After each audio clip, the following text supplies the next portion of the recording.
Now, existence, you see, is something that is spontaneous. The Chinese word for nature, zhiran, means that which happens of itself. Your hair grows by itself. Your heart beats by itself. You breathe pretty much by itself. You don't have voluntary control over these things. So we say it happens spontaneously. So when you go to sleep and you try to go to sleep, you interfere with the spontaneous process of going to sleep. Try to breathe, real hard, and you find you get balled up in your breathing. You've got to let go and let it happen, because if you don't, you're going to be all clutched up. You're going to be constantly trying to do what can happen healthily only if you don't try. But we have a strange anxiety in us that if we don't interfere, it won't happen.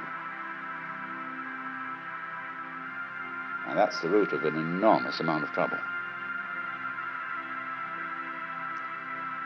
But the basis of it all is this, then.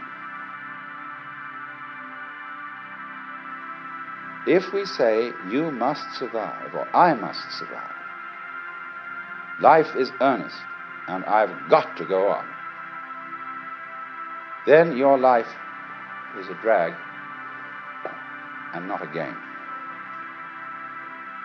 Now, it's my contention, my personal opinion, this is my basic metaphysical axiom, shall we put it that way, that existence, the physical universe, is basically playful.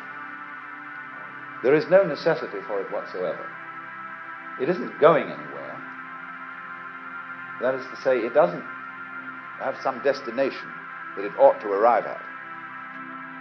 In music, one doesn't make the end of a composition. If that were so, the best conductors would be those who played fastest. People go to a concert just to hear one crashing chord, because that's the end. Same way in dancing. You don't aim at a particular spot in the room. That's where you should arrive. The whole point of the dancing is the dance.